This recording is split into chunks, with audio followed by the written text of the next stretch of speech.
Hello， 大家好呀，欢迎来到七家的频道。今天继续为大家讲述现在正在分手中第6章的故事。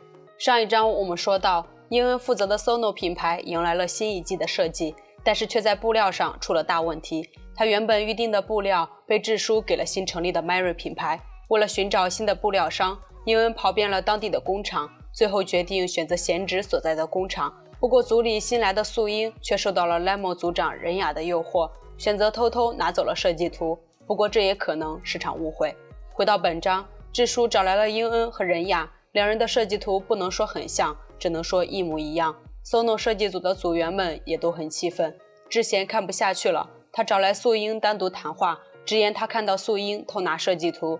素英听此非常气愤，否认自己做过这种事，称自己为了进公司不断努力，从80人中脱颖而出，绝对不是智贤这种富二代能理解的。两人不欢而散。而英恩的心情也很糟，他绝对不会做出抄袭这种事情。智叔表示相信他，但是事已至此，也没有其他办法。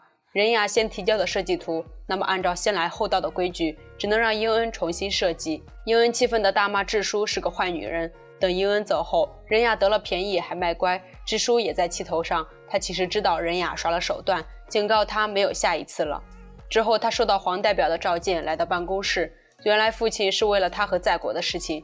智叔小声嘟囔，黄代表连在国和秀婉都分不清，还装作亲密的样子。黄代表被揭穿后恼羞成怒，让女儿一定要和在国多交流。在国妈妈是流通业的巨鳄，攀上她对The One公司有巨大的好处。智叔只好答应下来。今天的他格外忙，从办公室出来又接到了道勋的电话。原来他的丝巾忘在了道勋家，他也懒得再去拿了，直接送给了道勋。这把道勋激动坏了，自作多情的以为智叔对自己有意思。之后道勋来见在国，他请了著名的艺术家来创作，让在国负责摄影。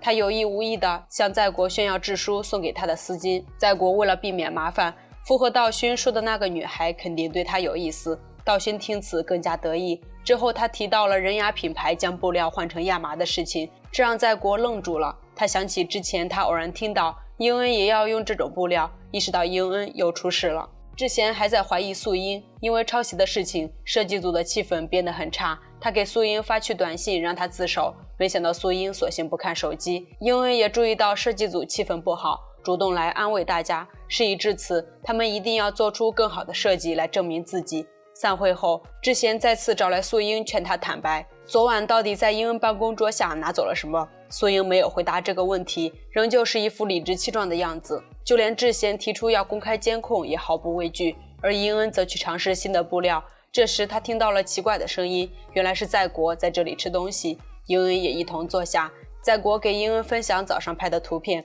他提起一个女人10年前买了他无人问津的照片，这让他坚持了当时差点想要放弃的摄影。而这个女人正是英恩。英恩打趣道，就那么一张破照片竟然要20欧元，害他吃饭钱都没有了。两人正有一搭没一搭地聊着天时，英恩突然出现了灵感。他看着摄像机里的涂鸦和在国身上的白衬衫，有了一个大胆的想法。而另一边的道勋和智叔一起吃饭，道勋本来还志得意满，觉得智叔被在国甩了之后一定对他有意思，没想到智叔仍旧没有放弃，那条丝巾只是友情的象征。这时智叔的一个模特朋友皮特来到这里，他招呼两人互相认识。道勋见皮特穿衣风格很时尚，主动递出自己的名片，方便以后合作。智叔见此更加确定道勋一定是个 gay。 皮特拉住了想要给他们制造2人空间的智叔，他看出智叔误会了，道勋也因此内心大受伤害，他气得直接将丝巾还给智叔。智叔不知道道勋为何生气，正要追上去询问时，不小心脚又崴了，幸好道勋反应迅速扶住了他。他借此告诉智叔，他也是个有感情需要爱的男人。智叔这才第一次正视他。另一边，不同小组品牌的职员名单出来了，而任雅在路过时意味深长地看了仙珠一眼。回到办公室后，仙珠崩溃地收拾起东西，原来泄露设计图的是他。他抗拒不了任雅的诱惑，不过任雅只是利用了他，并没有兑现承诺，将他调到 Lemon 小组。英恩得知此事后，直接找上任雅，斥责他不要设计衣服了，先设计好自己的心再说。他警告任雅，如果再动歪心思，他们就法庭上见。任雅这才没了话说。之前因为误会了素英，心里过意不去，找他道歉。不过他很奇怪那晚苏英到底拿走了英恩的什么东西。苏英见此终于肯说出真相，原来他是去拿英恩的画画本。在英恩鼓励他后，他决定更加努力，一定要设计出不错的作品，所以拿画本进行学习，误会得以解开。之后众人被英恩叫到了布料室，仙珠也不例外。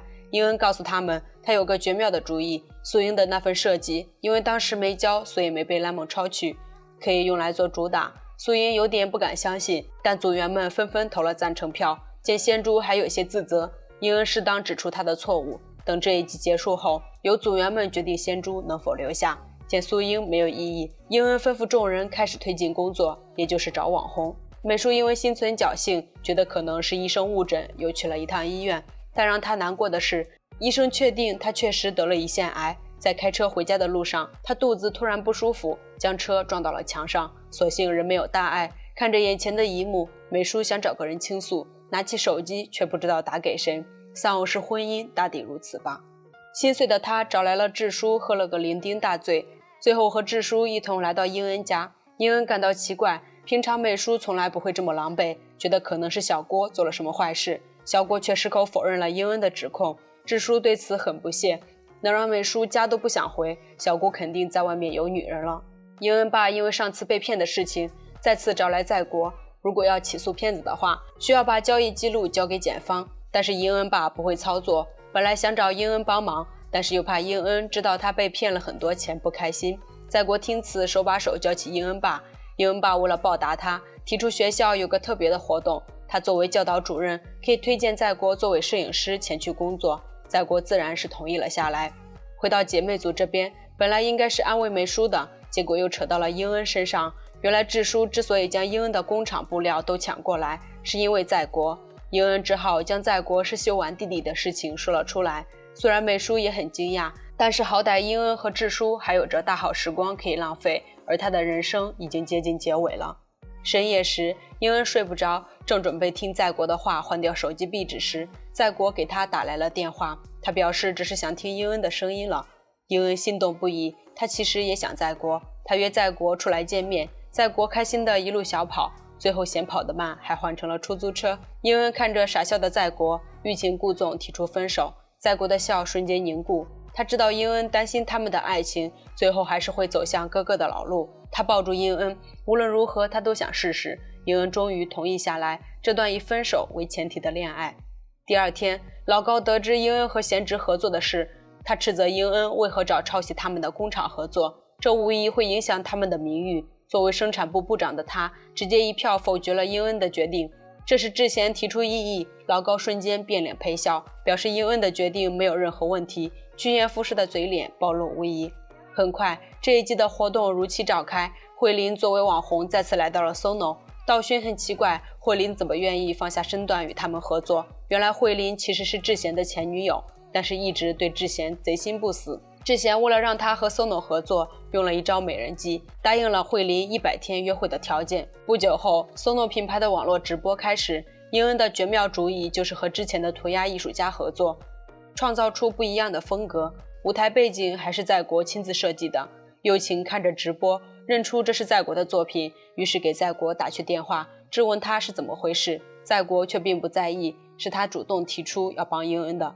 天时地利人和下 ，SONO 品牌的直播获得了巨大的成功，光预售订单就达到了2万件。众人这么多天的辛苦总算没有白费，英恩自然也很开心。和他不同的是，友情正低沉着脸，不知道盘算些什么。原来当时秀婉作为他的未婚夫，竟然喜欢上了英恩。他劝秀婉想想他家庭的期待和身边人看他的眼光，还称自己不会让英恩毁掉秀婉。回到现在，英恩小组和道勋的蓝图公关一起召开庆功宴。这时英恩接到一个电话，他的笑容瞬间僵住。